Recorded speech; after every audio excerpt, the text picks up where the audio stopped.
Matt Walsh has had the gall to call for unity on the right and refuse to betray his friends. The popular Daily Wire podcast star Matt Walsh is at it again, and this time he's calling for full-on unity amongst the American right against what he deems as a greater threat. Take a listen. There should be unity on the right among conservatives. We can resume our family feuds sometime down the line. And yet, no matter which way you lean politically, this begs the question, is it wise to accept the entirety of a single side with all of its extremes and its excesses? Should we ever police our own? Should we ever have guardrails, or do we say anyone, to the right of Hillary is on our side? If you take that to its full extent, it's crazy. Surely there is some kind of human decency level that you can cross where, no, you're not on my side. There are certain people who you would basically say don't belong in the movement. And so the question, I think, for everybody is who doesn't? And yet, while everybody appears to agree that there should be some form of policing within the conservative coalition, the more popular take among these commentators appears to be that the greatest danger, which they all must unite against, are those on the left. But for now, we can't bother with it. We're dealing with a real existential threat, enemies of civilization. There are a lot of conservatives who don't like me. Not a single one of them would be celebrating if I were to die 20 minutes from now. And yet, I also have no doubt that on the left, it would be unanimous that this was a good turn of events. I want to extend an olive branch to everybody on the right, because there is one side that engages in political violence. For right now, I think we need to be unified against this threat. The left, if they get back into control, they're going to be out for blood even more than they ever have been. And so we need to be united against that together. It just means that you want to unify as allies against a far bigger, more significant threat. He is thinking about avenging the death of his friend Charlie Kirk and protecting conservatives from violent people on the left. That's right. Matt Walsh and Brett Cooper would have you believe that the only threats of political violence are from those extremists on the left. And yet Ben Shapiro's experience tells a different tale. I can make these points without attacking people who generally are on my side in fighting the deranged leftists who are killing us. But you have to define your side. There are limits to the All side. the people who don't want to kill others based on their political ideology. I would agree with that, except for the fact that, as you showed, Nick Fuentes wants to kill others based on their political He's not ideology. on my side. It has led to, I think, a reactionary response on some parts of the right to say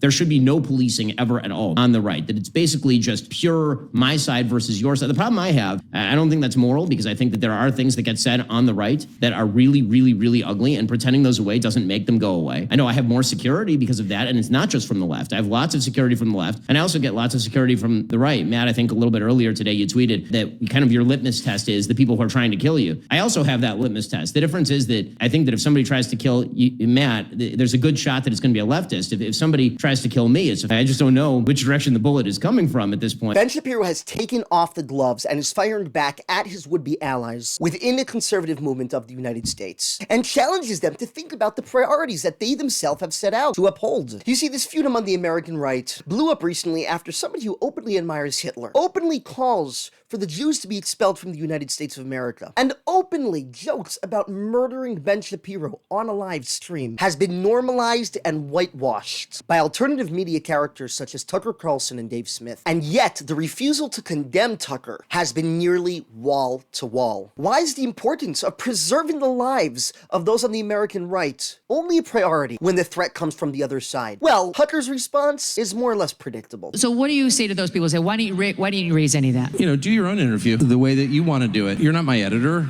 Buzz off. You want to go yell at Nick Fuentes? I'll give you his cell. Call him and go sit and yell at him and feel virtuous or whatever. That's up to you. The logic of saying that when you don't push back, you are therefore endorsing, I think, is faulty logic. I don't think the right move is to go I'm appalled by what you said. It seemed more like the right move was, all right, hey, let's talk about this. Do we actually believe this? I guess when you were saying attacking someone and going, I'm outraged, I'm disgusted, I agree. I think that's all performative nonsense. Yeah. When Nick says the words, Jews are not assimilable in society, and Tucker just lets that go. If you want to put a bumper up on Nick Fuentes, is it helpful to say you're vile, you're an anti-Semite? Yes. No, it isn't. Yes, it that is. doesn't put a... Yes, it No, is. it isn't. That makes Yes, the it audience is. feel good because you have hand-to-hand combat, but it doesn't help change that guy's view, his extremeness at all. Under the guise of the typical trope exercised by all sides of political extremism, the would-be journalists openly question the efficacy of talking down to somebody who's openly hateful, openly anti-Semitic, openly sexist and racist. Yet for some reason when Tucker Carlson debated Ted Cruz, it made sense to yell at him and to be snark with him. Because as Tucker Carlson says in his own words, there's nobody he despises more than Christian Zionists. Yes, Tucker, you have the right and the ability to conduct an interview with anybody you wish. But you know what saddens me? There was a time when journalists had an understanding and appreciation for the awe-inspiring influence that they yielded over the minds and hearts of the millions who viewed their content day after day, week after week. There was a time when they did not disregard the impact of exposure to such abhorrent ideas upon the minds of their audience. And they understood that when conducting such an interview, the primary focus was not to change the mind of the hateful man sitting across the table, but to clearly communicate to their audience in a way that there are no two ways about it, that these ideas are unnecessary, abhorrent, and unacceptable in society. But thanks to Tucker and those on the conservative right in America who refuse to condemn him, gone are the days of journalistic responsibility. Gone are the days when open anti-Semitism and open hatred no longer have a seat at the table. I understand your position, but I consider loyalty to my friends to be one of my most important principles. It always has been. I don't denounce my friends or join in dog piles against them, not because I'm scared to,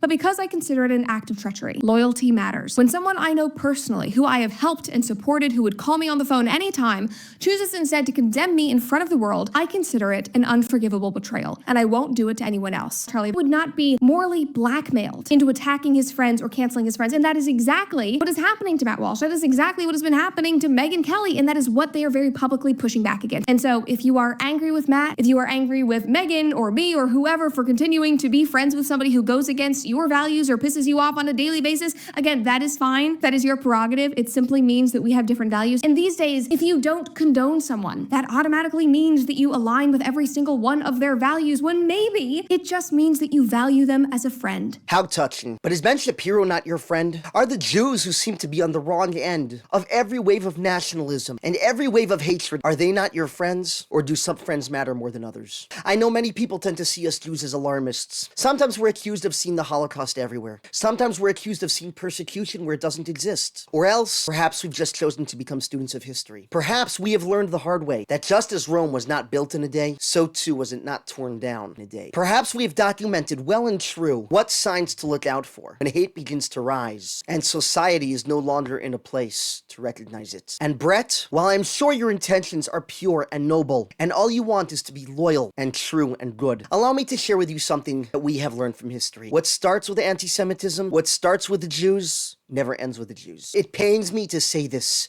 and it pains me to acknowledge this, but you have a wave of ultra-nationalist hatred festering beneath the surface of the conservative movement. And I would call upon you to recognize this and to do something about it before the winds of hatred blow beyond their current confines and out into the society that you and I hold dear. And Brett, I will leave you with a quote that was written shortly after the Holocaust. First, they came for the communists, and I did not speak out because I was not a communist.